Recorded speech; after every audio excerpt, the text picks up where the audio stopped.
It Like that is. is often an idea that artists, I think, consider, Yeah. like that idea that you did versus a more traditional sequential storytelling thing. People might notice I fudged time in images where it's like in a single image, it might be a number of seconds or even a minute's worth of time in one shot where like these things would never be happening simultaneously. I mean, you get this shot here, which is literally just this is a Yeah. Spielberg reaction shot. But then what they see, this image, it wouldn't be half the image without that previous shot. Many of us have ideas for amazing worlds. You've got these things in your mind, but it can be a real challenge to get them down onto the page, whatever it may be. You want to build a world. You might just want to create a series of prints. You might want to tell a visual story.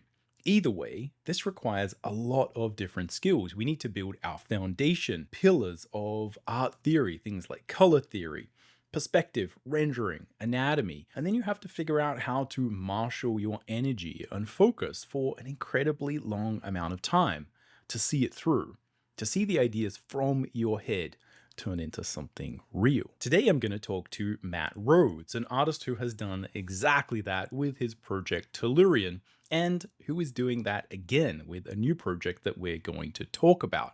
I think he's a great example of someone who has managed to create something really amazing in his spare time. Because Matt, although he is a successful professional artist, did this project on the side. And I think it's a really inspiring story of how he did it and how he overcame and dealt with all the creative challenges along the way. As usual for a Drawing Codex video, this is going to be neither fast-paced nor heavily edited. This is a meandering conversation between two creative individuals where we often go off on many side tangents, but really the core of this is about understanding how to create your own projects, especially your own comics, graphic novels, or in Matt's case, a visual story, because Tellurion is essentially a silent graphic novel. It's a really interesting project, and we go deep on a lot of the creative decisions that led to all of that creative output.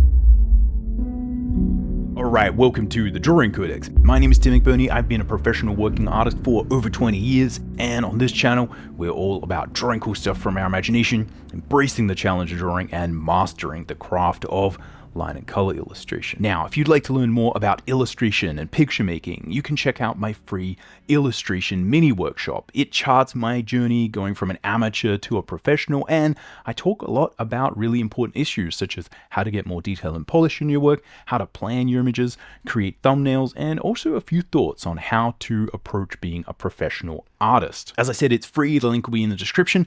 Go check it out if that's something you're interested in. Matt Rhodes is an amazing artist that I've known on the internet for quite some time, and I think like you're kind of known for creating these kind of projects as well, but also you sort of work in video games full time, and you're just one of these people who's forever been on the internet making stuff, right? So I guess it would be good to like go back and say you've actually started a new project called Dead Gods, which I think is super exciting, and we'll talk about that. I really want to mostly talk about Tellurion Sure. and the way that you've made that project. But also, I think it's worthwhile going back to before, right? You kind of actually finished this thing because there's a lot of challenge there. And maybe even before that, like just to the ethos that I think a lot of artists have about just making stuff and putting it on the internet. Like you've been doing this for quite a while, right? Just like Yeah, man. making stuff and putting it on the internet, right? And this is like the ultimate form of that, right? But Yeah, but I think it starts before that, right? it does. Oh man, and we were talking about how far back that actually goes. The old art Mm, forum days in the, I mean, late 90s, early 2000s. yeah. Yeah, the Y2K era.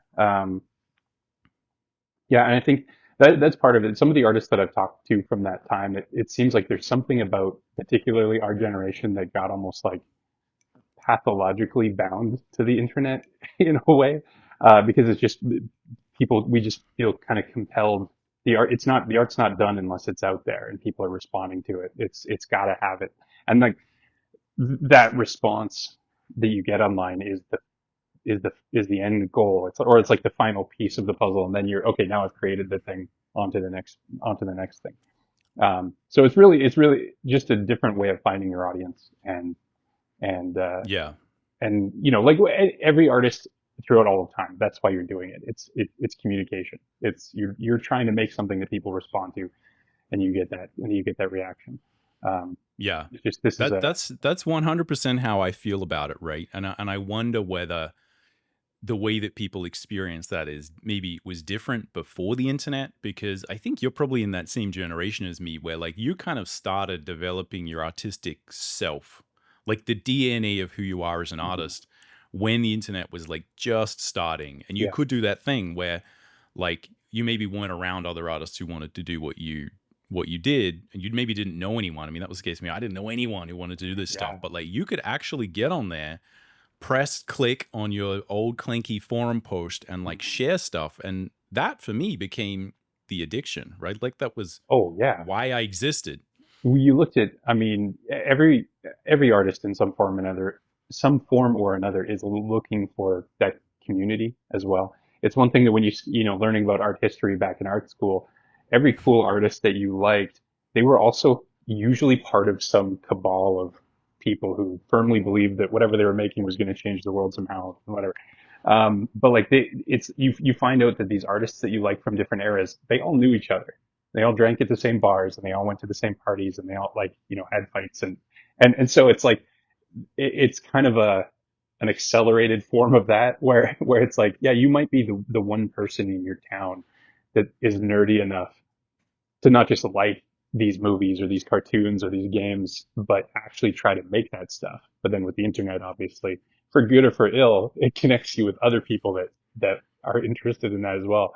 And so then, being able to, it's like having this almost like sibling syndrome. For people who have them, they are a great source of humility, where it's like you can try to tell a joke, and having a sibling who can just stare at you and not laugh, like you're an idiot. What are you doing? Yeah. It's just a really excellent feature for people who have it, and so in a way too, being able to like put your stuff online with a bunch of people that maybe you're at the same skill level, maybe you're kind of floating around, you're all scrapping for it, but you can say, hey, I tried to make an image of this. Here's my thing, and then you can Yeah. have 10 people say, well, if that's what you're trying to do, is blue really the right choice? Like, have you tried it in green? Or, hey, try your line weight's all over the place. It's kind of getting in the way. If this is what you're trying to say, like, because that's the most important element of any critique or review is it has to be matched against your intentions. So it's like, Yeah. hey, I want to tell a story about this. And then you show people, and then they can measure you against your intentions and say, how do we get your finished product closer to what you would hoped came across because we didn't get what you had intended. So, and it's kind of like in kickboxing where you just like kick the heavy bag continuously for just years and years and years until every nerve ending in your shins is dead and your leg becomes like a baseball bat. Um, so it's like No. digital art with the digital community, it just led to this like rapid fire expansion of technique, critique, and generosity. I mean, I guess the interesting thing is like how that just kind of makes it this natural thing that I certainly find like just like this is just what I do is I just make stuff and put it on the internet. I mean, that's kind of what I'm doing with these like videos. I'm like, this is just the best thing ever. Yeah, exactly. The elites don't want you to know this, but you can just put stuff on the internet and nobody's going to stop you. So Yeah. so is that where some of that impetus came from to create Tellurion? Because I guess what I'd like to talk about is sort of how that transitioned, right, from Yeah. us just saying and you saying like, Oh, "Hey, yeah. I'm just making art," right? Because there was that Hmm. time, right? You Hmm. have a job, you have a creative job, and I guess like the challenge with being a creative professional is often you can't share the work you're doing. So we're all Yeah. sitting there like developing our ability, and then it's like, "Hey, I got hired," right? And it's like, and then you never see And them then again, right? gone. Poof, Yeah. they Yeah. disappear, and it's like, but the whole point that I guess like we would develop at that time was like, no, you want to keep making the images to post on the internet. So Hmm. for you, that obviously continued. But then there's a point where you're like thinking, like, I want to do more. So I guess like that's the first thing Yeah. is like Okay. how does that start? Because these things are non-trivial to Yeah. start, right? Okay. So one of the reasons why I was excited that you reached out to have a conversation, because, I've loved your work since more than 20 years, which is amazing.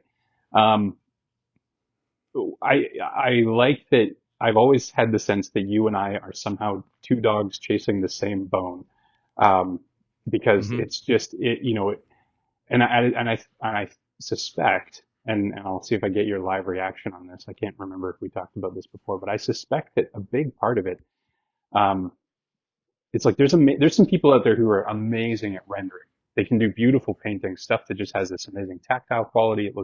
It's fantastic, and that stuff's always going to do really, really, really well. But there's something particular about story that it doesn't need all of those trappings. And in fact, sometimes that stuff can be distracting from it, or it takes too much, it burns too many calories, and you can't actually Yeah. get to the story. Um, and when you look at, European comic books or Disney animation, or from the hand drawn days, all these things they had come up with this sort of, well, I'd say even like, Japanese comics and movies and just all these other mediums that had kind of come up with a shorthand of some kind to Yeah. tell a story, that you realize it has delivered some of the most impactful stories you've ever seen. Like I was actually just thinking today about like the animated Batman series. And I remember, the movie that they made, Mask of the Phantasm. I still remember having some of the most dramatic, intense crime stuff that's like more than most serious Batman movies. Like it just, Yeah. but it was done in this simple, clean, effective language. And so I think there's always been this belief that stories can and almost have to be told in this other kind of way. Like it's not going to be a painting that hangs in a gallery. That's going to be really Yep. impressive and that's going to be nice, but it's going to take some other form. And and so that said, one of the things that I noticed, and this is one of the great things about the old days of like iteration and posting stuff, is you got a chance to see. It was learning who you were as an artist, but it was also learning how to speak to the audience in a way that they could understand. Because like at the time, your peers were your audience, so you're trying to like kind of Yeah. see what people would respond to. So you post 10 images in the course of, well, let's be realistic, maybe half a year, depending on how much time you have. But those start to show you like, okay, the one that I spent a lot of time rendering on, but it was really just about how it looked, and I didn't have a cool idea, but it was just like, it's kind of a neat image. That gets a Yep. certain amount of responses. But then the simple, quick sketch that was based off of a really cool idea that was compelling, that does the numbers. And you start Yeah. to realize that what people really respond to the most isn't the most detail, it isn't the most polish, it isn't it, but it's like it's that invitation into story. It's an image that asks more questions than it answers, that draws you in, that and that rewards the way I put it is like it almost rewards um, the viewer taking a little bit of time to Sherlock Holmes the image, where it's like, Yeah. oh, that's weird that that person would be holding that thing. That doesn't make any sense. But then you wait just a second and you look a little bit more and you're like, oh, that would plug into that, and that would make and you get those sparks that make people really really latch onto an image. So I think it was starting to figure out more and more that like putting thought in ahead at the beginning was always going to lead to a better response in something. Yeah. So it's like taking that time, taking as much as it's there's always a tendency to just leap in with your pencil and start making stuff. But like even just taking like 60 seconds to like write down some notes, to just have some thoughts. It really does kind of Yeah. take you out of that space, get you thinking about it, and you can build a way stronger foundation. So take that. Years later, um, some friends that also from the old forum days, like Joy Ang, in particular, but some old friends from school and a few other people that they knew.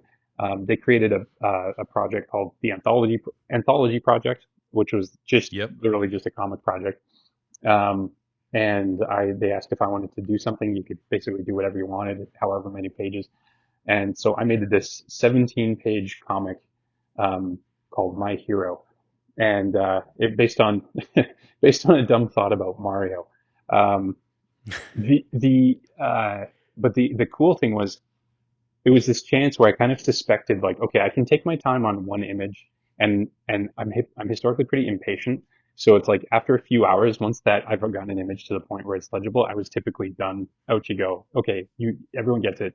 Yeah, yeah. Um, I'm exactly the same. Yeah. yeah, like you reach a point where like I could noodle with this, but like what's the point? It's everything that needs to be there is there. Let's get it out. Yeah. But my hero was a chance to say, okay, I know people like I think if I extend the story and like involve people a little bit more, almost create a little bit more depth to it by just showing progression and all that, then okay, that might work even stronger.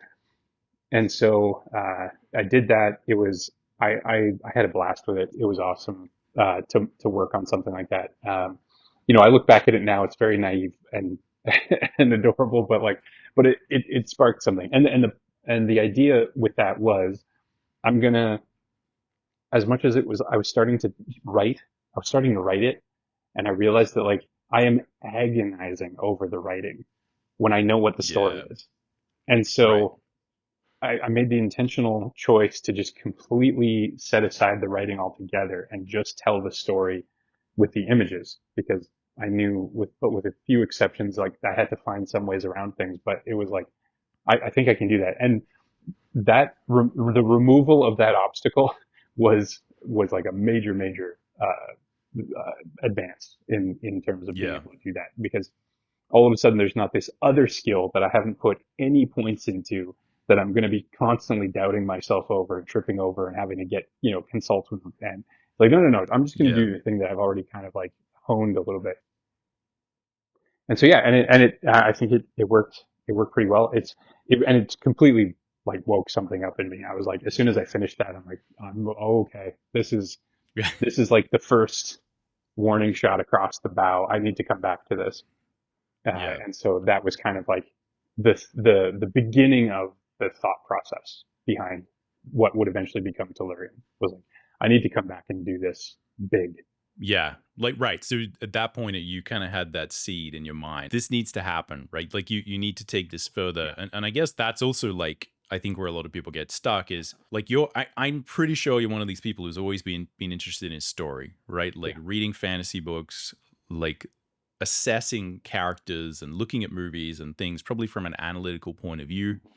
And like you were kind of saying, yeah, I think often when you are putting your work out there, this is one of the things I noticed is that the things that had the more story tended to perform well, right? yeah, Wherever there was like a dramatic question where someone could ask, like, what is going on there? Basically meant you became more involved in the image from a narrative sort of yeah, standpoint. I mean, this is what I found is like you kind of work with the tools you have. And yeah, I think one of the mistakes I made really early on that I talk a lot about on the channel was sort of saying I need to make my work better, right? And then just trying to put more rendering in, right? Like doing mm, more of these things. And when we were on a lot of these forums, it was hard to know like, okay, what do I do? Like what even type of artist am I? You know, yeah, am I gonna do this? Am I gonna do that? Personally, if I kind of really limited myself and said, no, like I'm not going to even focus on improving my art that much.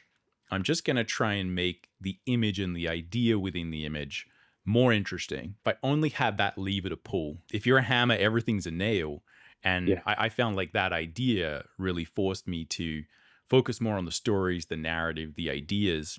And that honestly is one of the things where I noticed that like I would get more traction yeah, around the place. And that was kind of just one of these interesting things. But yeah, I mean, I guess there's probably a point where you're doing those things, you're making your illustrations, and I would kind of notice they would get more elaborate and there would be more story in a lot of the single illustrations you're doing. And again, there's probably a point where you're just like, oh man, I need to tell a story. But do you need to write? Because we right, imagine storytellers as being writers. And yeah, what it sounds like is like you felt yourself as a storyteller, right? Like a capital mm, S storyteller. And you're like, I feel this calling, but you're not a writer. How much did you plan it essentially? And like, how did you plan it? Because I think that's a lot of what people are sitting there. They're kind of on the precipice, right? And again, mm, like looking at sort of how difficult these things were, right? Like, did you oh start yeah, other projects before Tellurion that kind of mm. failed and didn't go anywhere? Well, I did, and I did try to actually write for one of them. when my first daughter was born, uh, it was around the same time that when we started, just back in the day, Bioware offered sabbaticals. And it was at the point where after, I think it was 7 years, they gave you like a 7 week sabbatical, something like that. Right. Can't remember what the numbers were, or it's like, no, 7 years and then 5 years after that. So I was at the 12-year mark, and then they gave you this huge chunk of time. Anyway, um, I was for years, I was anticipating this, and I was super excited to say, like, I'm going to put 8 hours a day or more into just fully a personal project. Uh, Right. it just happened to coincide with, like, now I have a newborn. Um, And that's and the end of so, that plan. yeah, well, that was it. I was like, very, again, naively told my wife my plans, and she was just like, yes. Uh, also, I need your help, and and Yeah. of course, and so it was the kind of thing where I was able to, like, I had done some pre-planning work. I had all this packaged material, and I just remember literally putting it on the shelf and just being like literally and figuratively putting it on the shelf. I was like, one day I will tell a story, but right now there's another thing that I'm needed to do. Yeah. I had because when I was younger, I had all these visions of being like one of those artists, like one of those ones that people, they all know who they are, and they end up in the books, but like um, but in doing that, it was basically saying, like, I think I would rather my eulogy be like about my family that loves me and how I was there for them as a dad, and then also he kind of did art sometimes, versus, oh yeah, I had a terrible father. He's well known in art Yeah. circles, but like he was just an absolute dumpster fire of a dad. Like, and I remember, like, that move of moving that stuff onto the shelf was like choosing the alternate path. I was like, okay, I'm Yep. done. I don't need to do that. So then a few years later, after, the kids are older, they can go to bed on time. That's all figured out. I was able to actually finally, like, really carve some time out where I could, me and my wife could have some time. I could have some time with the kids, but then eventually everyone's just sort of out there. Everyone's asleep, and I've got like a couple hours where I can just really focus on Yeah. stuff. So thankfully, it was like, yeah, I did take a swing at something. I don't think that project ever would have actually really taken off anyway. It was perfect that it didn't work. Right. And part of it was like, it was very dialogue dependent, and it was bad. It was Yeah. really bad. So thankfully, everyone was spared Yeah. from Feel. that being out there. Um, but then, yeah, coming back around, um, with Tellurian, I think that was one of the big things, is that, yeah, it is like, it's a silent story, so there isn't actually spoken words. But I think the only way that I could I could figure that out, because, like you said earlier, we consume story as well. And we love it when we see it out there. We want to, we're thinking about it, we're critiquing it, we're thinking about it. Mm. The stories that frustrate me the most are the ones where you can tell that they just started and assumed they would be able to figure it out eventually. It's like that Yep. that when you realize that something is that, it is the biggest betrayal. Like, it feels like such a ruinous thing. So, for before I even started, like, with Tellurian, that was like, I knew I had to have the whole thing figured out beginning to end, Right. at least loosely. So it was like, I had written out a number of different outlines, kind of blocking it out, and those were sometimes just like done with stick figures and symbols, and sometimes Yep. written.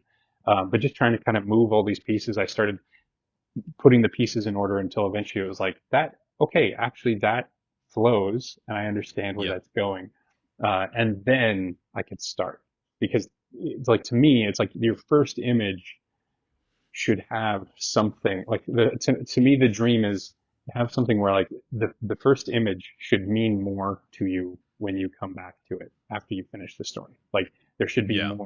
more information in there than you ever would have imagined.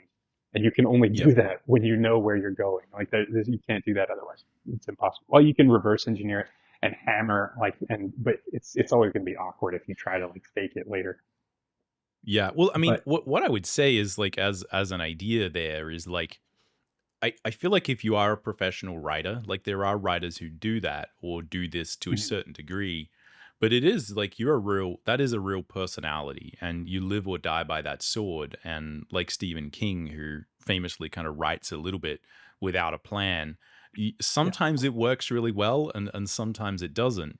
Um and also I think there's a big difference. I mean, this is my experience when you are working on something in on the side, right? Versus Hmm. like if you are living and breathing this story, Yeah. there's a lot of stories of people, they're writing things and they are laying plot threads, right? You're opening up these little ideas.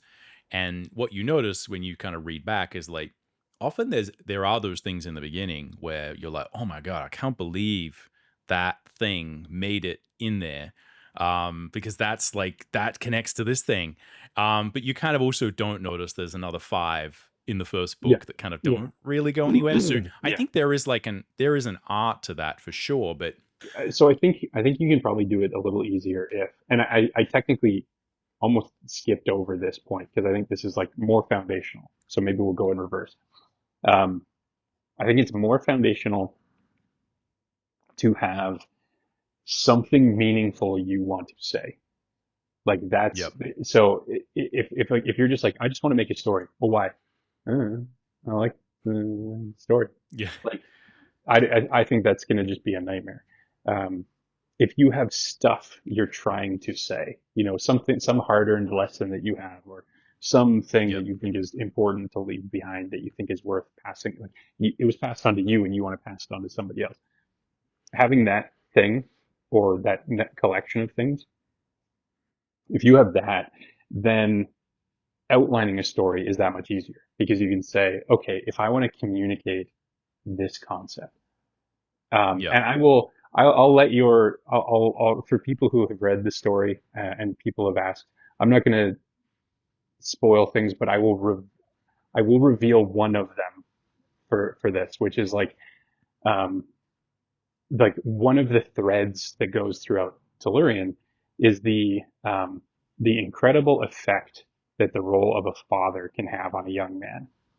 Like hmm, it can take a young man who's wayward and aimless and all that sort of stuff, and can transform him and hone him into a man himself that can then go yep, on and lead more young men. And so when I knew that that was one of the central threads, one of the main things that was important to me to just sort of like put out there, yep, um, that almost forces pieces of the story into place, almost like they're magnetically driven. Like they almost snap into place on their own. And yeah, you can add stuff and you can feel when you've added something and you almost get this magnetic repulsion of like, oh, okay, as cool as that idea is, it doesn't work with that concept. It doesn't work with that thread, with that meaning. And then you can say yep, like, well, what kind of a villain would we have? What kind of antagonists would that character face? Well, if this is the main thread, how would you have something work against that principle? What tries yeah, to attack that principle in various ways? yep, Um, and so you can it was amazing. It was so much fun.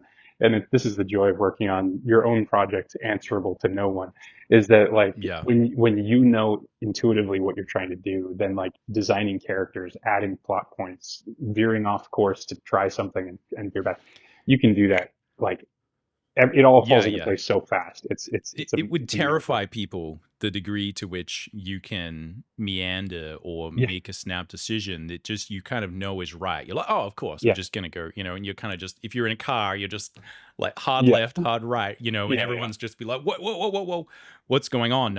I mean, I always think that like dealing with these things and these creative decisions and the flows that you make is something that I think terrifies a lot of people. And I think it's part of that thing where people in the beginning are thinking about contemplating one of these projects and they're kind of on the edge, right? And you can kind of see the Lovecraftian terror that lies in that hole, right? Of kind of this is I'm going to be in control of this, right? And like, what if I mess it up? And it's like, yeah, what if you mess it up, right? Like yeah, it will be a failure and you'll regret it and it'll be embarrassing. But like that's also kind of the fun, right?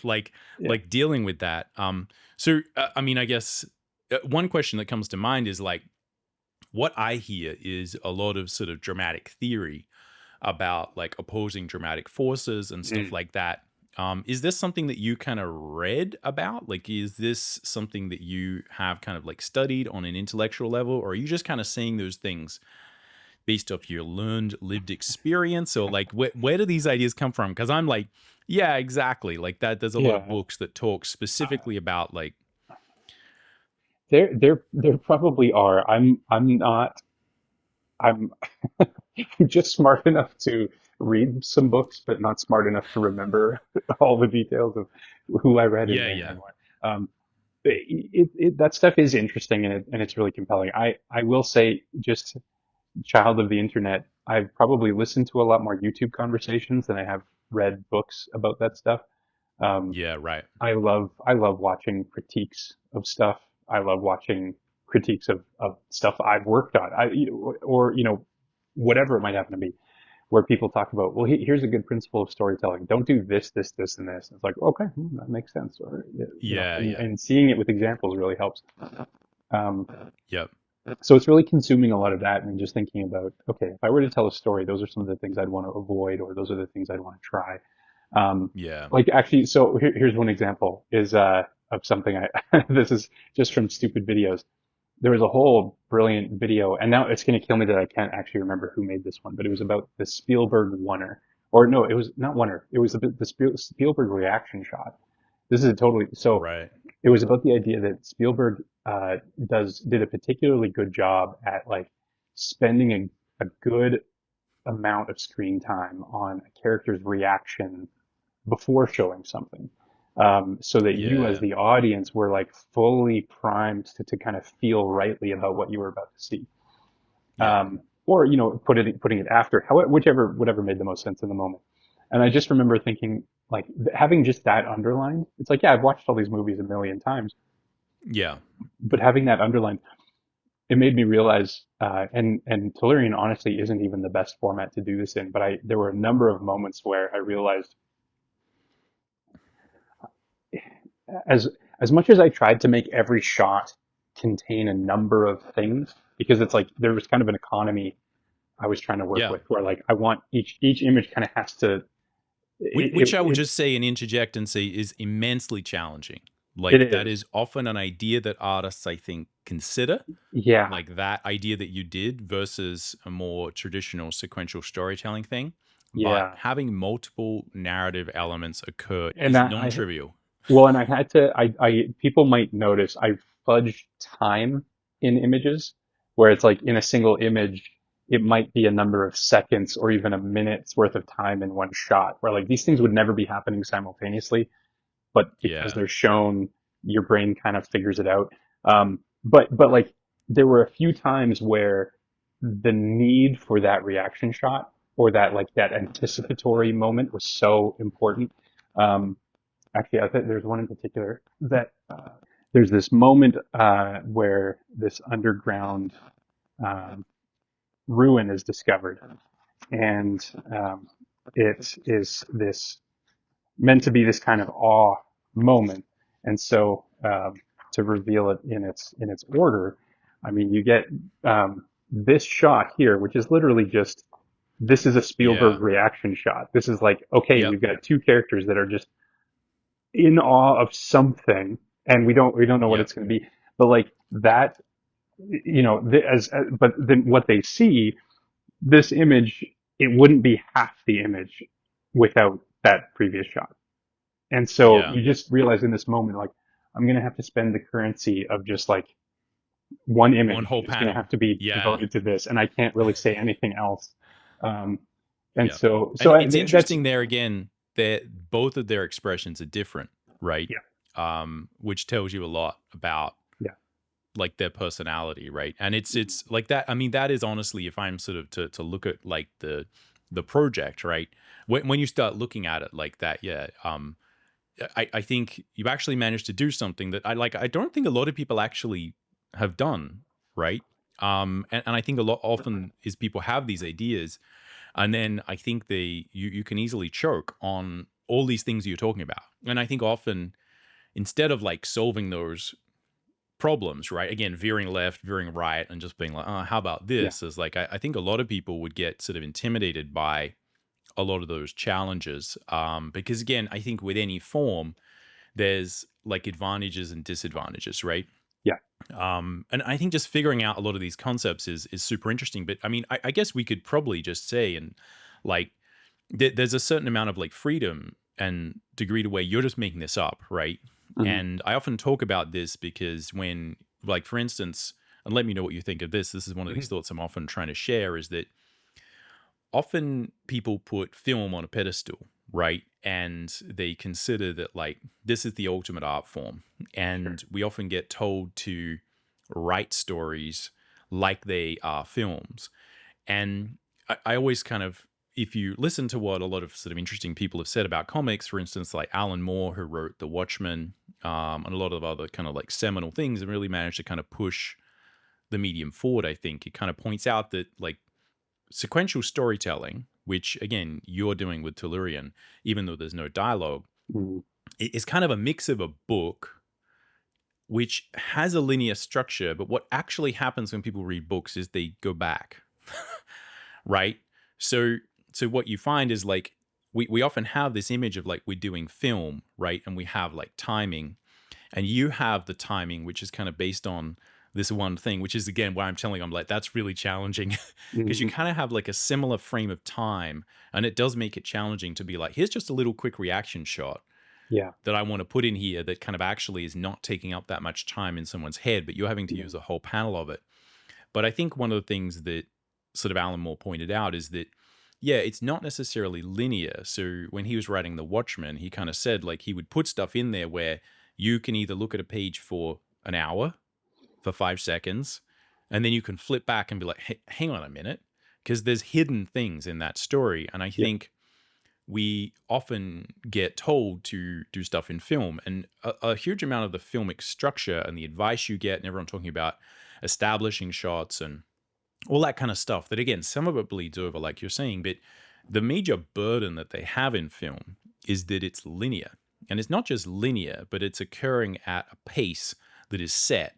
And so most Right. of the energy that goes into film is in making sure the audience understands exactly what you need them to understand, but not too much more. And if you basically ever confuse an audience in film, that's it. It's game over, right? They're Yeah. just like completely tuned out. Yeah. Because there's no And catching up.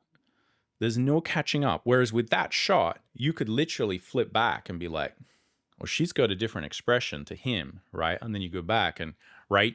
And then you sort of read it again. And I think the reality is, even though we imagine sequentially, everyone kind of reads comics like, we go from left to right or right to left.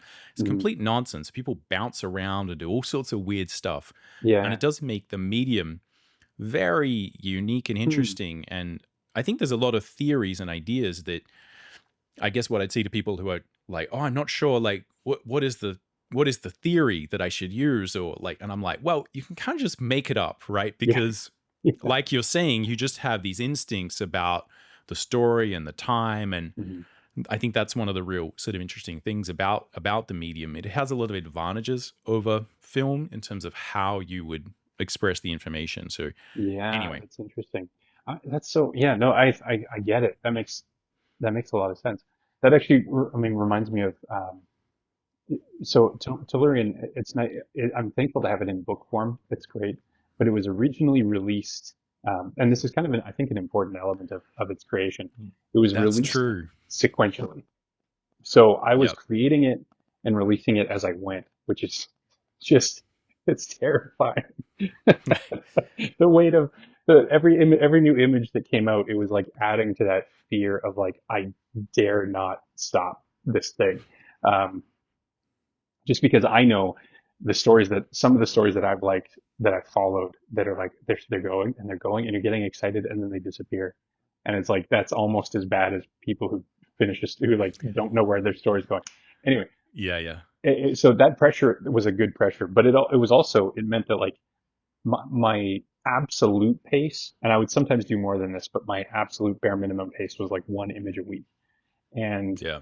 so that's how the first people who were following Tellurian followed it. Was like every shot was just like Monday morning, there it is. You're So not seeing the next you'd shot. see that shot, the Spielbergian And then reaction shot, you gotta and wait then a you have week to to wait. find out what they're looking at. Um, Not 5 and seconds, not an yeah, hour, but a yeah. week. So in that case, it was very rewarding to be able to show images that had, like 5 pieces of information in it or something like that, where it's like, Yep. but part of it is it's tied into what you were saying was I never actually gave this disclaimer, but I thought about it sometimes of telling people, hey, if you want to read this story, please um, think about it like take your time with each image, almost like each image you need to pack up whatever you think is necessary to take with you to the next image. Which Yeah. I know, like that's not like people who are comic scholars are like, yeah, duh, that's how comics work. Like, okay, I get it, but just in that sense of like the beauty of all the way back to like understanding comics, that mysterious zone between images is Mm. where so much of the story actually exists. And you're all, Yep. and this is going to sound really artsy, ridiculous, but like, so to me, this is going to sound, I know what this sounds like. So it's like, get your cringing out of the way. But like, so much of Tellurion is actually just like what's between the images and not the images themselves. Yeah. It's like whatever your brain has to do to get you from that image to the next image. That's where, to me, that's where most of it should be. And I Yeah. don't get to actually work on that stuff. I just get to kind of like generally imply it, and your brain has to do the rest. Um, Yeah. and I over the years, one of the critiques I would get was like, I didn't, um, and I'll totally own this, was like I would assume too much of the viewer, where I would just like leave too much to their understanding, or that like Yeah. I wouldn't explain enough. I wouldn't like help people along. And if people want to say that about Tellurian, like by all means, please do.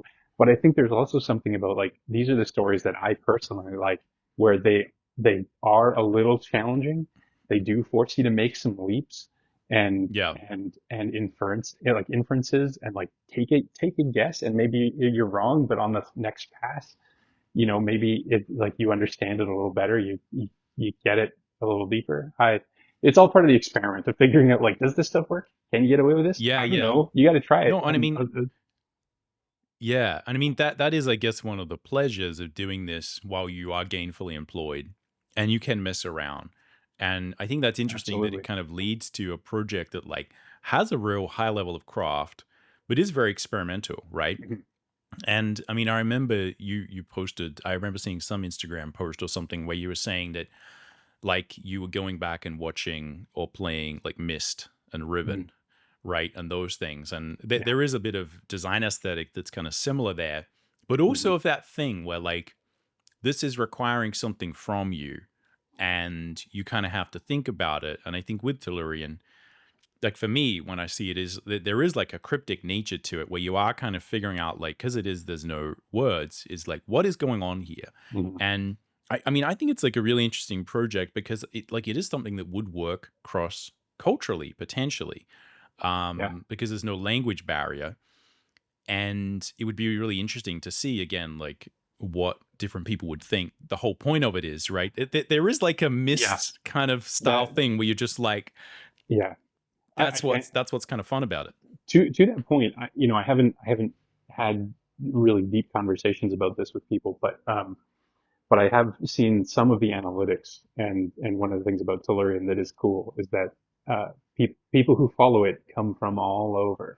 Yeah, Like interesting. it was really able to reach a lot of people from Brazil and Germany, Russia, um, Mm. like all sorts of places, and it was just, and it's awesome. Like, yeah, please, by all means, it's like kind of a cool, in that sense, the art being not 100% a universal language, but it gets you a long way there.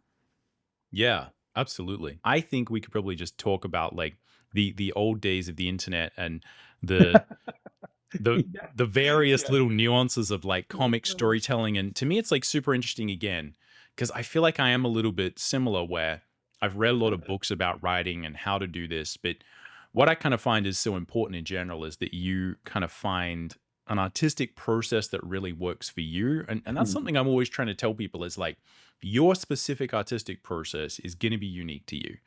You're not ever going to be able to find some cookie cutter thing that's probably going to work and really bring out what I think is important, which is like your actual artistic voice, right? Not just kind of saying like, oh, here's how I make comics or whatever, but really going above and kind of figuring out through this process kind of who you are. So it's interesting that again, like a lot of your story knowledge is built from like little anecdotes and things you kind of heard where you're like, oh, that's like a really good thing. Um, I feel like that's often my experience as well. Is I have all Mhm. these little aphorisms and things Yeah. that I kind of remember, and then your subconscious mind kind of processes all of that, and then you kind of have these instincts. And again, I just want to put that out there because again, a lot of people feel like they need to be following some system or that there's some right or wrong way to do this. And I think the reality is that it's all much more terrifying and scary than that. Um, Yeah. but like, so was there a point? Like, did you have any? Did you have a plan, right? Right. Like in mind to get started, right? So you having all these ideas. You've got ideas about story, right? Like, was there a point at which you were like, oh, okay, I feel comfortable starting E- that first thing, right? Or did you just start? Did you start too early? Like, talk us through that Right. because I think Okay. that's a really fun part. For sure. So I would actually lay um, a lot of the process down to doing the ILM challenge for ArtStation. Um, Right. they put that on just at the right time. I thought, you know what? Yeah, I've got some time. I could work on something like that. Yep. So I jumped in, and And that and was I before Tellurion. it was before Tellurian, and Yeah. and I told myself it was in 2016, and I told myself I'm like I'm going to just draw total self-indulgent Matt Rhodes. Like Yep. because I know this is on ArtStation. This is going to be a bunch of people vying for the attention of ILM. They're going to try to draw like whoever is the most popular. Like they want, and it made, of course, like if, and for people who did, shrewd choice, absolutely. Yeah. Yeah. But I was like, because I've got a job, I'm working, I'm not trying to get in there. I'm going to just like apply and do whatever, exactly however I want. Um, so as I was going through, that was like a very simple process that I've always used, which is like very basic, simple thumbnail, like literally super, super tiny drawing. Because I remember Yep. actually and it was Joy Ang who used to say like, if I can make a drawing work that size, I could blow it up as big as you want and it's going to work. Like it's Yep. just a matter of trying to preserve as much of that energy as possible. That's the real challenge. So super small thumbnails, blow it up, do structural drawings, build layer after layer after layer of like, anatomy and fabric and all the details and all that kind of stuff until you've got an image that's polished enough to go out. Um, Yep. and thankfully, one of the things that it was really cool and I was really humbled by it is like I didn't, the story doesn't end with me winning. But I did get runner up. Like, and I was, roughly placed around eighth-ish or so, which like for someone who like making it through all the way to the end and not getting eliminated because it Yeah. was like an elimination thing, and then getting a runner up and I got ended up with like a call with the art directors and a job offer that I wasn't able to take at the time. Yeah. That's Um, pretty cool though. which So is just for it, yeah, clarity, that was like an art challenge, which is one of these things where yeah, ArtStation was running it. And it was actually yeah. like geared for like get a job, right? And Like it probably the was put winner. on by ILM with their art directors with their Yeah. like it was an officially run thing. Yeah, yeah. But one of the things, and I won't say his name or anything like that, but one of the art directors at ILM was very encouraging on a phone call, and he just said that one of the things that we liked was that um, while your drawing style is not like what we would normally expect, is like we can tell you're and this is still like it's humbling to this day. This is not me bragging. I was like I'm still kind of devastated by this. It was like you draw like a director, and I Right. remember thinking like I was like I really like that. Like it was so encouraged by that, and I thought okay, because that kind of affirmed a lot of the stuff that I'd been trying to think about with all these drawings over the years was like I want one image to be able to tell a whole I'd like pack as much story into one image as possible.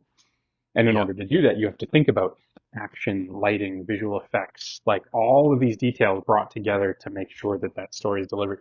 So it was like that was one of several pieces of like kind of encouragement and kind of butt kicking that was like, okay, whatever that dream project is that I've been kind of waiting to start, I have to start it now. Yeah. And so one of the things that it really encouraged me with was like the ILM, the process that I went through with that. It was like, if I just do that, but for my own story, it should work. And so, Yeah. that's where I started doing like basically I was outlining. I had my principles, like the ideas of like, what are the important things I want to say? And then I had my outline that was built off of that. So I had the major story beats written down of like where, either things that I wanted people to discover, moments that I wanted to happen, archetypes that Yep. I wanted them to encounter, all of that kind of stuff.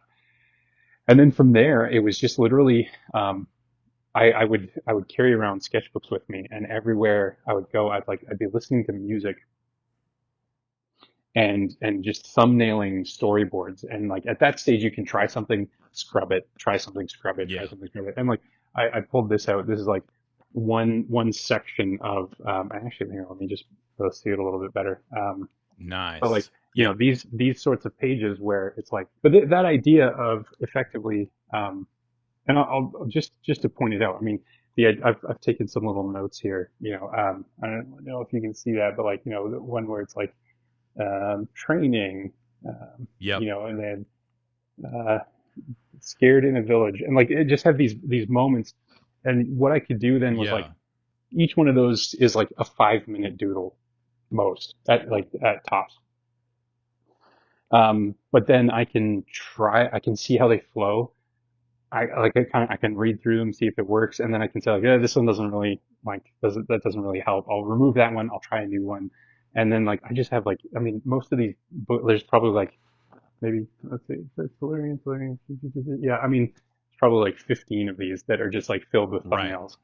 Um, And those are like a standard. I think it's like a large moleskin. Is yeah, that right? yeah, Yep. yeah. It's just, but I have a slightly large head, but about that, about that Yeah. size, Yeah. the size of a Yeah. Yeah. man's hand. Um, Yeah. but like they just filling those up and just thumbnail after thumbnail after thumbnail, and being able to, I would have like I'd be working on one final image, and then in the meantime, while I was away from the computer, I would be able to I'd be thinking about like the next 5 to 20 images after that. Right. And so while I was thinking, I was releasing it sequentially. I was also kind of developing it sequentially. Like, and what Right. sometimes I would have like an outline bit where it's like, okay, I want the protagonist to end up in this prison, Right. but like in order to get there, I would be able to thumbnail kind of and find things on the way and sort of Yeah. get distracted, find little moments, or like maybe there was a character moment that I thought would be important to include, and this made sense. So Yep. it's almost like it's like it's like steering kind of a really big ship. You can kind of like push and lean it, and then sometimes go over here, but like it has this momentum of its own. Yeah. So like sometimes I thought I could do things with like, oh, this will take me three images to convey. Ends up taking like 20. And then some things Right. that I thought Okay. are going to be super complicated is like turns out I could do that in 2 shots, and it's great. I didn't really know until I kind of just like worked my way through it. Um, Yep. but then it was one thing, and one thing with the sequential release that was nice was like every image would come out and it would be public, so it's like everyone could see it, they could comment on it, they could express confusion, like, and be like, wait, what is this? Why? Like, did this change, Yeah. or what's going on? And I knew what was coming next, so often it was like this. I know this will be explained either in 1 or 5 images from now, Yep. or it would be like, well, that one's never going to get answered because it like the reality was I had already thumbnailed out like 20 images. Like in my head, I was already like 2 story beats Yeah. past this point. It's like Yep. You're not if going to this is change not it. Yeah. sufficiently answered, it's not going to be sufficiently answered for you. Um, Yeah. but So also I just guess like you were saying like you had a rough idea of Yeah, like what the end was, and yeah, some I guess like visual story as well about like there's stuff that's happening in this first panel, the first thing that you created yeah, that is going to relate to the last one, right? And you kind yeah. of have these ideas, but it's not like you kind of how many pages is it in the end? It's like 300 or something like that. Like how many? 331. Yeah. So it's not like you had each one of those thumbnailed before you No, began, no, no. right? You were kind of doing this thing, which I think is like quite common and gives you a lot of energy, right? When you Oh are yeah, it's that thing, man, where like you're sitting there going, I wonder what people are going to think of this, right? And I think like if you don't have that ability, maybe I mean this is me projecting, but I'm like if you don't have that ability to maybe change the next one or yeah. be creative, it kind of deadens that sort of It- feeling of you being an That's artist, right? you nailed it. It's trying to keep that like the energy of like your of that you're still excited to be involved in this. Yeah. Because like so one of the reasons why the project I talked about earlier that I shelved didn't work was that I penciled out like 25 pages and then it was just Right. time to ink Yeah. and I was like, oh, Just an inking uh, machine now. and that was it. It was like there's no more fun left in this thing. This sucks. Yeah. Whereas like whereas I figured out that like eventually just based more on the process that I learned from the internet, if I just make an image and release it, okay, cool. Then that's out there. Yeah, Then I yeah. make another image and I release it. And I can start and finish an image and go through that whole arc and in a mini rush. Okay, there you go. It's like finding a way that works for you that you know is not going to crush yourself Yeah. under the weight of it.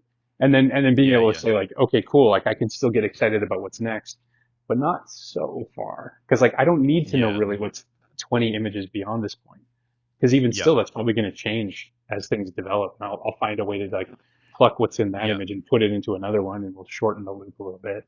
Yeah, Yeah. Which sounds again like sounds very chaotic, I guess. and it But I think is. that sort of stuff is very natural to maintaining a lot of what like often what I talk about is people consider and I think there's a productivity aspect to what you're doing, Mm, right? Which is like you've managed to manifest a huge amount of energy over a long period of time and pour it into this book, right? Like yeah, that chunk of pages is like this huge amount of human energy and mm, intensity and focus that you're pouring into like a physical thing. And there's a certain degree to where you can deal with like the task management or like, and this mm, is one of the things I would sort of ask that we'll talk about later is like, did you have like some way to kind of manage these things? But I think like the most important thing is to manage your energy, yeah, right? And make sure that you have the energy to keep pouring into this kind of project. And the thing that I often talk about that separates like artistic productivity and motivation and inspiration from like normal businessy stuff is that like artists are a bit crazy, right? And like the amount of stuff you can get done if you're really excited about it is so much more, right? yeah. Like to the point where like you managed to finish this thing Mm. despite like no real Oh no, incentive. no one is more surprised that I finished it than I am. You do it. Yeah, Yeah, yeah. Yeah, there so was an anyway, like maybe speak to that because I think yeah, like yeah, that idea of like the process that you have fitting you, right? And it yeah, sounds like you really absolutely. found something. I know Yeah, you found something because yeah. otherwise you wouldn't have finished this. I It's would not never possible. finished it. I would have ended It's after not image natural. 6. Yeah. Yeah, yeah. No, The I in the natural early, state of these projects is abandonment and yeah, failure. 100%. And Oh, and so years and years ago, I heard this interview with an artist named Connor Williamson. And someone was asking him like, "How did you become an artist?" And I just remember I laughed so hard at his answer because I loved it so much. He was like, "It's just a specific cocktail of mental illnesses." And I yeah, just yeah. thought that was so great. But but no, it is. It's like it's finding something that actually works with whatever thing you've got going on. It's like whatever you can manage. Because like I would in the very early stages, honestly, like I mean, I finished image one and I celebrated and I was thrilled. And I remember like I got to image four and sitting back and being like, I've made four images. And like Yeah. that was me almost the entire project. I'd get to the point where I was like, I just made 20. Yeah. Like, holy moly. And like and this was at a point like at no point in the project did I ever know how many it was going to take. I had no idea. Like it was like, is this Yeah. going to be 1,000? I don't know. I only gave myself a 3-digit number code for Right. it, so hopefully not. Um, but but so I kind of celebrated that a lot. I really, uh, it's like just self encouragement. You know, I'd reach 50 and I'd just be like, I made it to 50. Like, I can't believe it. And I'd make these regular like images that were just like a full composition of like all of the images together. And I would just like update that regularly and just be like 75. Right. I made it to 75. Yeah. Um, and so I think so for that, finding whatever way you can encourage yourself, like in whatever incentive, and like this is one thing I knew of myself was like I full stop, realistically there is a dopamine loop that you get by working hard on an image, releasing it online, and people responding positively to it, Yep. or responding to it positively or negatively. Like there's just something that works, and you're just like, okay, all right, that's complete, and then you move on to the next one. And I don't think I would have finished it if I hadn't released it publicly as I was going along, Yep. like sequentially. If I had just like worked on it in secret for 3.5 years, I mean, I wouldn't have. I would have stopped after 6 months. Like it would have been Yeah. done.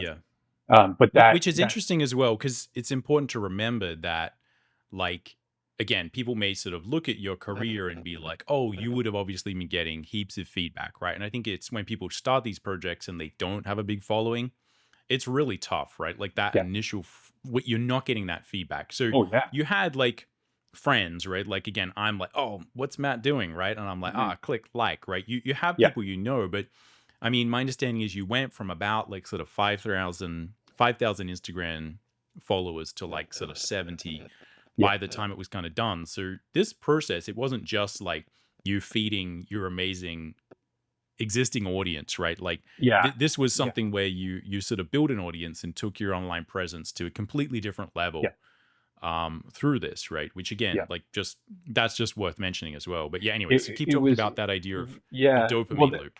as a side note, I mean, it wasn't consciously or cynically engineered to be algorithm friendly. It just kind of happened to be algorithm friendly, where like I didn't, Yeah, just releasing things very consistently on a weekly basis.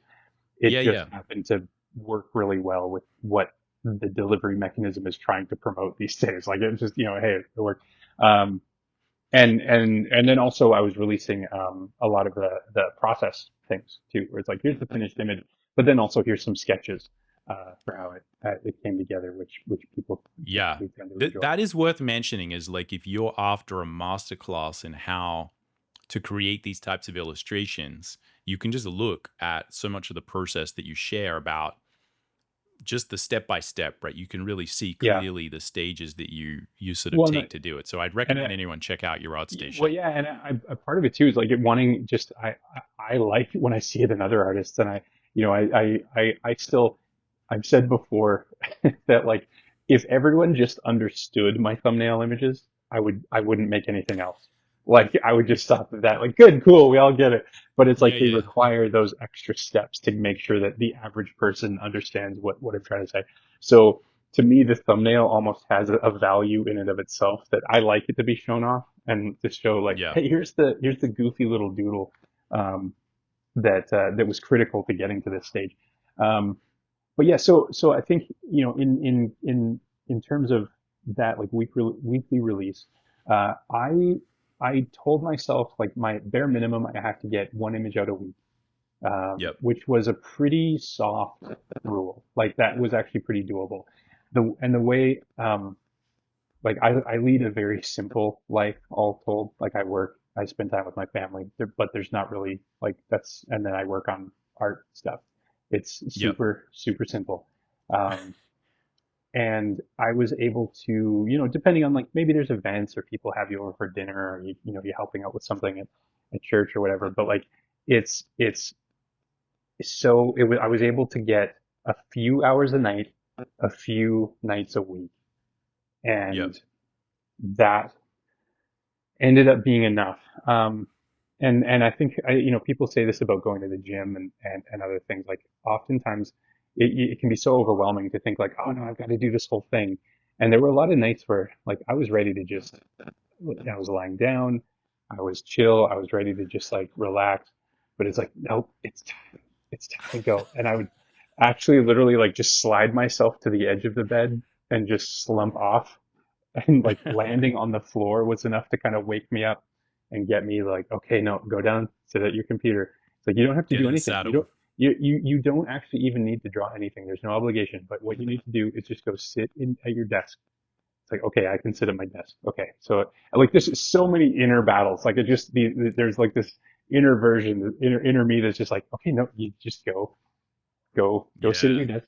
No obligation to do anything. Okay. We might as well open the next image and see where it's at. Like, okay, open it up. It's like, yeah, inking. Okay, well, you don't need to ink the whole thing, but maybe Yeah. just get one character done. And so it's like, okay, well, I'll do like one character. It's like, okay, well, that went a little faster than I thought. Oh, maybe I'll get this Yeah. one Yeah. done, and maybe I'll get this one done. So it's like just creating those opportunities where it's like, now I can say, well, great, cool. I just did the inking tonight. And it's like Yeah. even that's good. And maybe I didn't. Maybe it's only like I did a little bit, or it's like just organize your next thumbnails. Okay, I can do that. I'll organize those. Maybe Yeah. this folder's getting a little messy. Maybe just clean your reference folder. But like whatever it was like just do anything as Yeah. long as it's Just turn up. something, so that like whatever happened that day, it was like it's like I'm a little bit more forward than I was yesterday. And Yeah, for then sure. you do that a few nights a week, for weeks and then months and then years. And all of a sudden you've got this like project that's bigger than anything you thought you were capable of doing. Like yeah, it's just crazy. Yeah. So I think and really, I think just to stress for people, like I knew that one image a week was like um, it required effort, but it was totally doable as far as like what was possible. So I wasn't Yeah. holding Yeah. myself to some stupid agonizing breakneck Yeah. pace Yeah. that was torture. It was like, no, no, no. If I just like put in a reasonable show up and do the work, this is Yeah. this is probably doable. Um, So what I mean, one of the things that again strikes me about that is like, and one of the things I talk about, right? It's basically like half of what I talk about on the channel is like developing like a simple, reliable process, right? And it strikes me again that like a lot of what you're talking about is having that knowledge when you sit down that kind of you know exactly where you are in your process, mhm, you know exactly how this is going to progress. And I think, especially with the way you work, I would say probably one of the ways we do differ is that I feel like you probably have a much more reliable process than me, mhm. where you seem like you're putting in the skeleton, you're doing like primary, secondary form block in. But the value of that, if you're not, whereas I'm a bit more like, I kind of do a squiggle and then I try and like just jump off the cliff, right? And again, sometimes it doesn't work as well. Um, but what I sort of notice process wise is like if I am taking those breaks, right? Because again, I'm assuming there would be days where you're not necessarily working on it, or Yeah, you're maybe at work, like you're not drawing all the time, right? Because you're not necessarily in the trenches drawing all day every day, right? In yeah, an art director role, so there can be those times where like you're sitting there and it's like, I haven't drawn for a couple of days or something like that. And I think just having that ability to be like, you can just put a little bit of effort in, yeah. because you've got you know exactly how to stage the process, and you have like Mhm. 5 steps or whatever. So I mean, maybe you could talk to that, because it does seem like that process leads itself very much to this type of sort of extended project. Yeah, having it's so in the biopic about Johnny Cash starring Joaquin Phoenix. But in that movie, there's this moment where yeah, it's a reporter or a fan basically says, we love the pace that you guys play at. You play at this like slower kind of rhythm that's not like what everybody else are doing. And they kind of look at each other like, this is as fast as we can play. It's like they can't go any faster. And that's how I think about when people point out just sort of my going through and like blocking out the line of action and then the skeleton and then the Yep. muscles and the fabric. And it's like I would love to rush to the final. That would be wonderful. I just this is as fast as I can do it. I need Right. to Yeah. Yeah. I need to pace it. Like I just in order to know where everything's going to sit and how this cape's going to drape, I need to know where the muscles are. And in order to know where those are, I need to know where the skeleton is.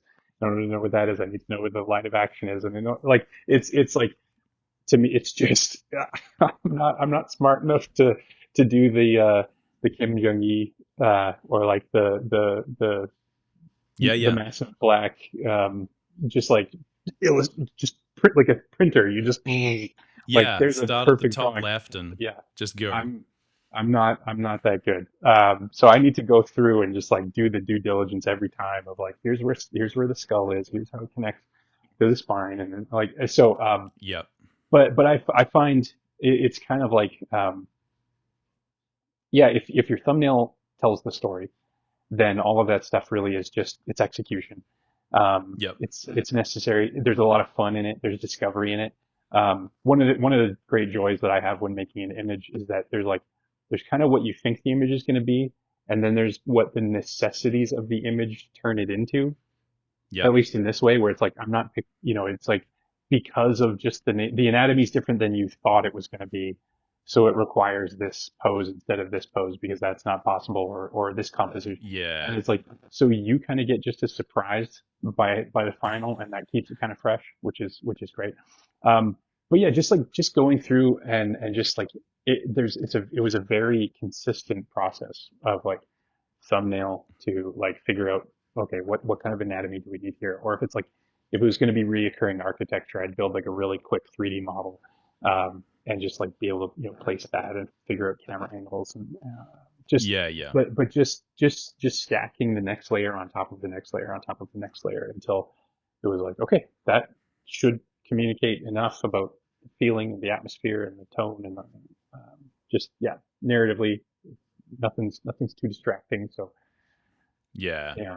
No, I mean that. So it sounds like again, like because I mean, one of my main questions was like, how did you deal with the bit in the middle, right? And all creative Mm, projects have this. This is something I kind of talk about a lot.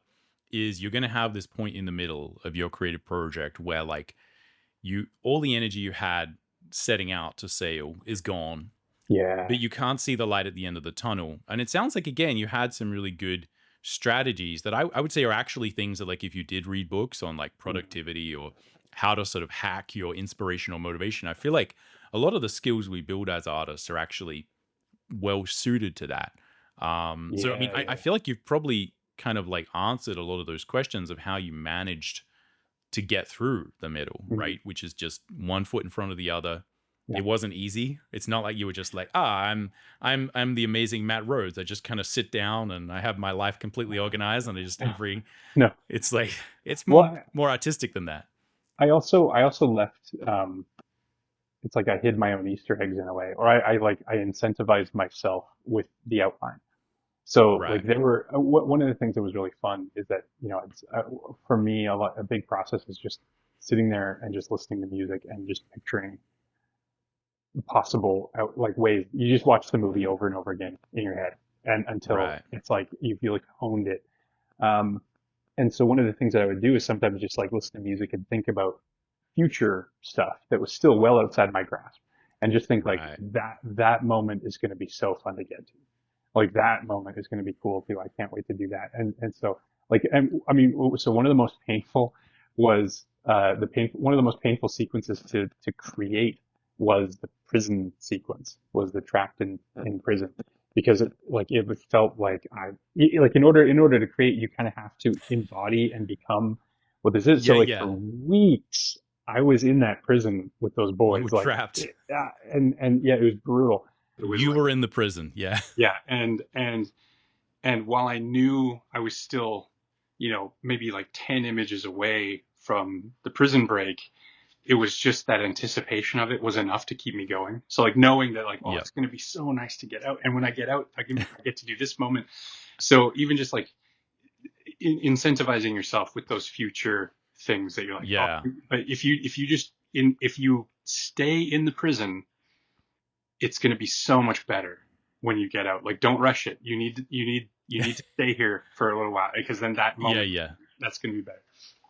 Yeah. Well, there is a real feeling there, right? That you are sort of trapped, right? It is like a distinct. It's interesting because I feel like often, again, I think artists fear like going too far, right? Yeah. You of like sort of committing, right? And I think there is a certain degree to where you do need to commit, right? And this does Mhm. require a certain amount of earnestness that I think can feel uncomfortable to people to live the stories that you're telling, right? And that's one of the funny things. Yeah, like doing one of these things is a journey, right? And it's hard to explain if you haven't sort of finished one of these large projects, like what that feels like. Yeah. And also like what it feels like when you finish, right? So maybe you could talk about that because I have these like weird feelings when I finish a project where this is how it works for me is I'm like, it's like you're running, you see the end of the tunnel and like often at the end, this is for me because I'm often on a publisher deadline. I'm sort of like rushing for those like Mhm.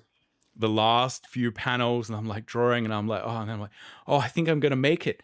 I think it's all gonna be okay. And then I'm like, wait, I, this is this is gonna be over. And I'm like drawing little Pinocchio or something, and I'm like, tearing up, and I'm like, Yeah. Yeah. I'm never gonna draw this character again. And I'm like, who am I? Like, what am I gonna do after these things finished? Right? Like, Right.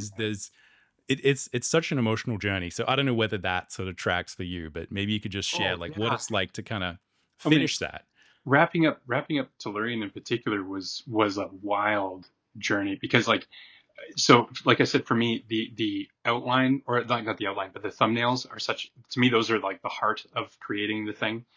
And so I had kind of two endings. There was me thumbnailing to the end while I was still like 20 images away from it, or 30 images away. Like I had kind of raced to the end. And so like on one hand, I'm like, I've I know how it ends now, and I know how many images there will be, and I know what the moment will be. So I just like I had time to reckon with it. Yep. But there was still this amazing feeling as I was coming towards it, where I was like borderline tempted not to finish it.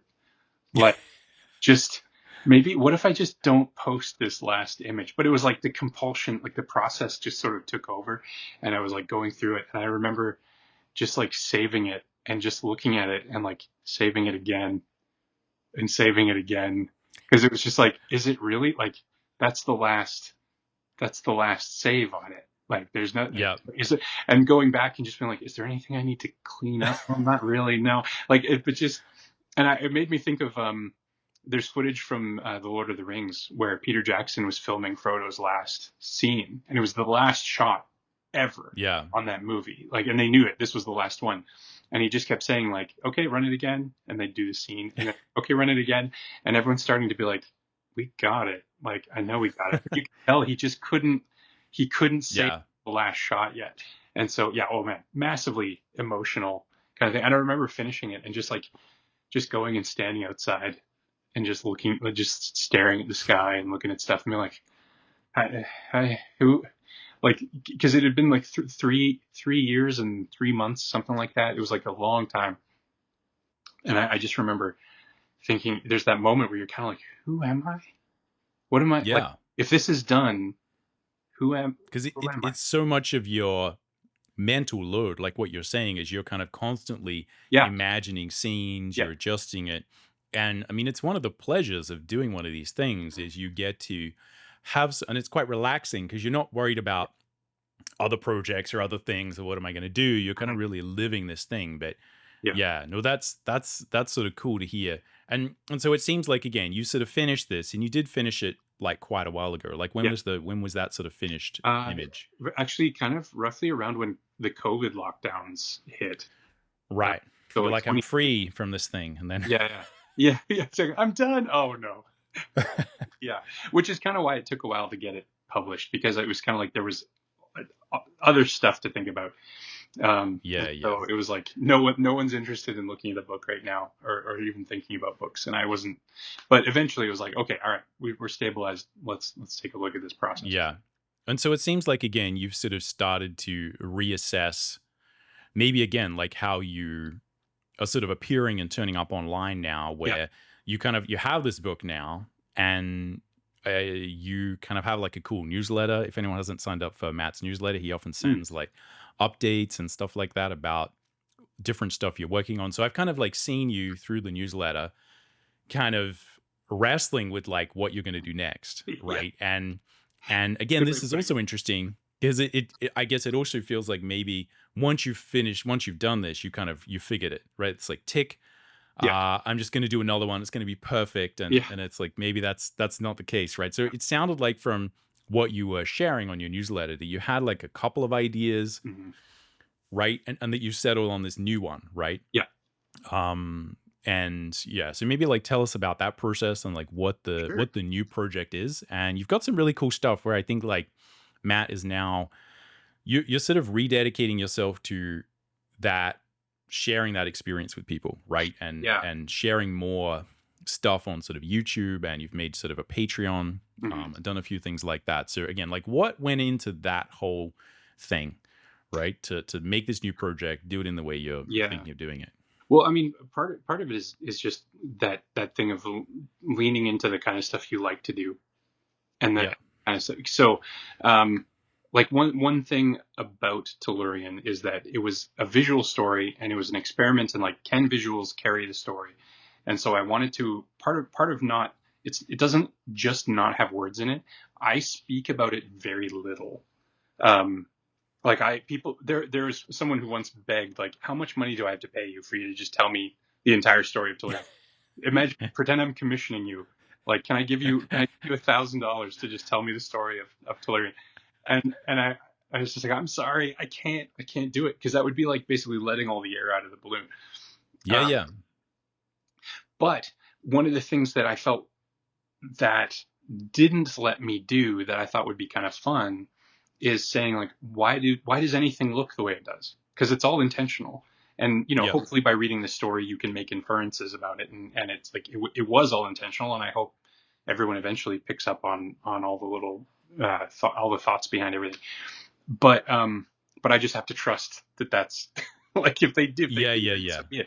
But I thought it would be cool to have a project that was like based on something that's maybe more familiar, or like more common, or accessible, that then it was more about how do we reach this point, how like how, invite people into like, well, yeah, this character is going to look this way for these 20 reasons. um, Yep. and I thought that would be a lot of fun, because like I love talking about this stuff. I think it's one thing to do some cool designs of characters, but like what really brings it together is the descriptions of it, so that people kind of buy in and they're like, oh, cool, I see why you made those choices. Yep. Or one thing that I like too is like, people read the descriptions, like I would do something different with that information, and then they go do it, and it's awesome. Like, great, by all means. So, Dead Gods is taking the period in the Bible known as the antediluvian period, which is like everything from, or like it's the period before the flood, Hmm. of Noah. And so I'm kind of setting a story right at the tail end of that. So there's been about 1,000 years of like opportunity for things to grow and advance, and like people who have lived for centuries that can build on experiences that they've had. And it just, the more I thought about that period, the more I realized that like there was just this staggering potential to design stuff in this like bonkers way that was so much this. It's unfortunately an era that's only ever really like illustrated like in cavemen kind of motifs of like, oh, just Yeah. very very simple. Whereas like there's some things you can infer about it that actually I think hint at it being like way more interesting. So it's kind of just like a launching off point and an excuse to just like, I'm going to design some characters that are in the book and a lot that aren't, um, Yep. and make just a bunch of huge imaginative leaps, and just kind of take it as an opportunity to almost treat it like a design project. Yeah. And then like take that design project and then actually run it through the visual storytelling filter and say, Yeah. so like now there's actually a visual storytelling piece, but it has way more, people can, if they want, they can be way more informed about why it looks the way it looks, what Yeah. the is, and all that sort of stuff. Which I think would be important, like based on the material, right? Yeah. I think like giving context to that is really important. So your goal is for it to be another visual storytelling thing of some Hmm. description, right? Like not maybe not 100% Yeah. certain yet whether it would be another silent thing, whether it would have dialogue, But at the moment, what you're doing is putting out different pieces of sort of information about how you're designing the characters. And I think you had, like when we're filming this, I think you have like sort of one up on There's one out. YouTube Yeah. which talks about building a character called the shipwright. Mhm. Is that correct? And That's right. Yeah. what I think, and that's just like such a fascinating thing because I think you are probably like a character designer by trade in Mhm. many ways. Like that's probably something you've done a lot of. And I Yeah. know when you're working on big projects, we kind of do all this thinking, but a lot of people don't realize it, right? And Yeah. I think one of the things that you sharing that process does is firstly it gives people like a really good example of what a good character design process looks like, Right. um, where you're really going into the weeds, Yeah. thinking about the visual narrative and the symbolism of all that stuff. So I feel like one question that I know people were asking about that video is like, do you do that for all characters? And like so I think that's like an interesting thing. Like this gives you the platform Mhm. to really put a lot of value in there and Yeah. and make go that extra degree. But is this something you would do for a lot of your designs? Because if Oh, yeah. people haven't checked out Tellurion already, like there's a lot of serious design work there, Mhm. right? With those sort of the different sort of religious sort of orders and that kind of stuff. Like that's some really cool designs. And I know that stuff just doesn't happen, right? Right. you're Right. you're thinking about that, and Mhm. there's visual design languages. There's a huge amount of design in Yeah. Tellurion that just is Well, there, and everyone's like, "That's cool." It's like, yeah. Well, it's so much of it is like it is. I personally just for after all these years of doing this stuff, I don't want to draw anything that's meaningless. Like I don't like drawing anything that's just a visual thing, like just filler. yeah, Like every if you're going to draw it, I think it should contribute in some way. Oh, and if it doesn't, you shouldn't draw it. Like it shouldn't be on there. yeah, Uh, and so if wanting to have something, even if it's just like I think this would be cool if there was a cloak on this guy. Well, okay, well, come up with a reason for it to fit, and that will then inform what kind of a cloak it actually is. yeah, Like the shipwright in the latest video, it's like, yeah, he's yeah. He got has a a cloak, cool but cloak. Yeah, it's a cloak in a world of dinosaurs and super predators, and so it has eye spots on the inside to freak people out. It has like kind of a stone embroidered texture on yep, the outside, so he can quickly kind of camouflage himself. Like it picks up these practical applications yeah, along the yep. way. But I mean, Tellurian as an example, and I've talked about this in the newsletters a little bit, and I think I've mentioned this on Instagram maybe, but like one of the aspects of that world is that humans have kind of lost, um, they've lost something important about who they are, and Mm, they are no longer they're no longer just people, they're more like animals. And so everywhere you go, yeah, characters are themed along animals in some different way. There's a few exceptions. They have their own narrative purposes, but like most people that you come across are themed as animals because they've kind of given over to that more natural side. And part of yeah. the story is restoring people to their humanity. So like the main character is he's not an animal, whereas he's surrounded by them, and he's almost like this a ratty, forgotten human. He's like the last Mm, in a way. And so his outfits, he never is an animal. He's just sort of like surrounded by that because it's like, yeah. So it really but what that comes down to is just having a purpose. Like you have a story, a message, a thing that you want to say. And then that yeah, informs all of your choices. So that when you're deciding what a character's boots look like, or does this character wear cotton or linen, it's like all of those yeah, choices. It's not like you have to sit there and think of every little detail. Those decisions are made for you when you understand your message and the story, and the narrative you're trying to tell. Like that stuff, yeah, it decides all of that stuff for you. And so yeah, character design at its best, I think you're kind of at the mercy of the story. yeah. So I guess it's like, so if someone's thinking, I don't know what type of boots my character is wearing, and I don't know what they're made of, I guess it's like that probably signals that Yeah, maybe there's fidelity that you're not quite understanding about your world yeah, that would enhance the story, right? So maybe that could be like a good way hmm to kind of frame that to someone who's thinking like, do I need to know? Well, it's not a matter of like saying, oh, I need to know all this kind of stuff. It's like, if you're not quite sure, if you're just like not naturally sure, well, this is set in a time before these manufacturing processes, so it would have to be made like this, and Yeah. that's just a natural part of what you do to develop a world, and Hmm. no matter what you're sort of doing. Yeah. So much of it is Yeah. almost searching for that, like understanding again, whether it's like the meaning, the theme, the like what's the highest order principle you can find. And when you find that, it acts like an algorithm that just very quickly sorts out all of those details. So it's like, Yeah. cool, what kind of table is this? Like, well, we know that this is a story about, arrogance. And like, okay, and we know that this character is on this side of the arrogance spectrum, so therefore it should be cheaper or more expensive, or it Yeah. sorts things out very quickly after that. Yeah. So starting at the top and sort of then thinking about like how those larger decisions filter down. I think that's a really good way to kind of think about it, because often people feel overwhelmed, and I think people may look at your thing being like, "Oh, dude, like that's an epic amount of work," and it's like, no, you're just kind of working through the logical steps, Yeah.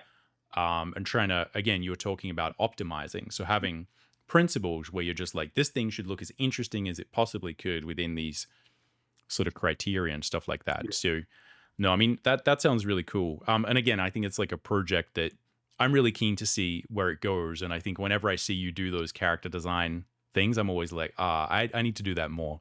Because I often just like rush over that stuff way too much. And Well, I think seeing you might like tomorrow's because I'm releasing another one tomorrow, and this one is like more of a struggle. So like I head in one direction and then realize I've kind of hit a wall, and so I need to reassess that's, and course correct. So it's yeah, it should be good. It's yeah, we'll see. yeah. Releases tomorrow morning. At the, Oh, that's cool. So this might come out a bit after that. yeah, yeah. Um, So but yeah, I'm talking about the hunter. So when the hunter, the hunter. which is available Yeah. now, I'm sure. So Yeah, yeah. Go check it out. So yeah, so that's what I was gonna say, because I think we're probably like out of time for this sort of like interview slash chat slash yeah. random conversation between two people. Um, but yeah, I mean, I think everyone should check out your YouTube channel, right? Hmm. So to be clear, you have a new project which Yes. is called Dead Gods, Hmm. and it is basically a really sort of visually interesting story around some of these sort of biblical sort of narratives, in the, is it antediluvian, is Yeah. that the right sort of pronunciation? Yeah. um and yeah, it looks like a super interesting project, and I'm really keen for everyone to kind of like go check it out. And I think if you're interested in character design, you're basically getting a free lesson in like what is Hmm. possible when you really sort of apply a lot of that stuff. Because I think that's something that you're really good at, right? Which Thank is just like really thinking through that stuff. And often people don't know how much of that to do and sort of what process to go through. And I think in those videos, you really sort of step people through you. your thought process, which I think is, again, often people are just saying, "Oh, I just make cool shapes," and Yeah. I do, and it's like, no, no, there's more to it, right? Go check out your YouTube channel, and I think the other thing you're doing is like you're having a Patreon Yeah. that is kind of in addition, right? Where Yeah. people, if you want more information, you can kind of sign up. So maybe just quickly talk about like what you have planned, maybe over the next few months in terms of Yeah. releasing new material and stuff like that. Absolutely. Well, thank you. With Dead Gods, it's going to be really just exposing the development process leading to a finished book. Yeah. Uh, and so this is like, I don't know how long it'll take. We'll see how it goes, but I want this to be like creative transparency. So I've pre-made a bunch of videos. There's going to be like character design, but then there's also, flora and fauna, just thinking about the environment. I'm working on one right now that's like just the first outline. So it's like going through and thumbnailing basically chapter one, and just Wow. That's pretty I'm gonna cool. go and like kind of shake it down and say like, okay, what works, what doesn't work, and how do we take that and apply it to a new format? Are we talking about style and like what kind of, and try, because part of this is I'm excited to do it, but I'm also excited to like I'm actually literally figuring it out as we go. So Yeah. it isn't like I'm leading towards a pre-thought up thing. Like I'm going to be figuring. Yeah. Which is like, again, I would say like that's worth appreciating. Firstly, that probably that gives you a bit of extra creative tension. But Yes. also that's one of those things that like is genuinely hard to do, right? Because I think there is a comfort in kind of keeping all those things secret and Yeah. pretending that you're this sort of perfect person and like, oh, I had that Oh, idea. totally. And I think it's so important for people who are trying to come up with their own ideas and build their own sort of projects to understand Mhm. like this is chaotic, this is messy, that's normal and that's Yeah. fun, right? And that probably if it wasn't that way, you'd be very bored and you'd probably give Oh, up, yeah. right? Exactly. Um, Well, yeah. So and in a way to almost trust, I'm putting a lot of trust in the process. It's like yeah, if I apply these principles that I believe work, we should end up with something that's kind of cool. yeah, yeah. Let me see if it works. No, that's super awesome, man. Yeah. So anyway, I'd say like go check out the YouTube channel, subscribe to Matt's newsletter. I think it's always interesting to see the kind of stuff that you're posting. Yeah, and thanks so much for hanging out and chatting about Thanks a for whole having me. bunch of random Yeah, things. We should do this again I and talk totally about agree. some other sort of topics because I'm pretty sure the more stuff you kind of post, there'll be lots of cool topics for us. So Yeah. anyway, thanks, man. I really appreciate it. Oh, thank you. It's really Yeah. great. So that's where we left our conversation. For me, this was a really fun exploration of story, visual narrative, design, and just what it takes to get one of these projects across the line. It's no easy task, it is non trivial, but I think hopefully you've learned a little bit about how you might do this if this is something you're interested in. If you got any questions about the things that we talked about, just leave them in a comment down below. And I just want to give you some extra information about where you can maybe find Matt's work and follow his new project, Dead Gods, over at his YouTube channel. I think he's going to post up a whole bunch of stuff. If you want more behind the scenes, I think he also has a Patreon where you can go even deeper, get a little bit more information. But I think he's going to share a lot of the basic process just out in the open. And this is no easy task. This is something that I think we should all appreciate. If you're not aware already, you can actually read all of Tellurion online. You can either check out Matt's art station, where he often shares his process for how he went through these things, which is also a really good insight. Or you can go to his website and learn about all the other kind of things that he's done and see a lot of the different art that we've talked about in this episode. I'll leave links to all of that and probably a little bit more in the description down below. So be sure to check that out and check out Matt Rhodes' art and his journey and his new project. Other than that, that's all I got for this one. Let me know how this sort of interview format went. I haven't done one of these before, but I thought it was really fun, and certainly we had a blast talking about all sorts of nerdy story stuff. But anyway, that's all I got for this one. Catch you around. Happy drawing.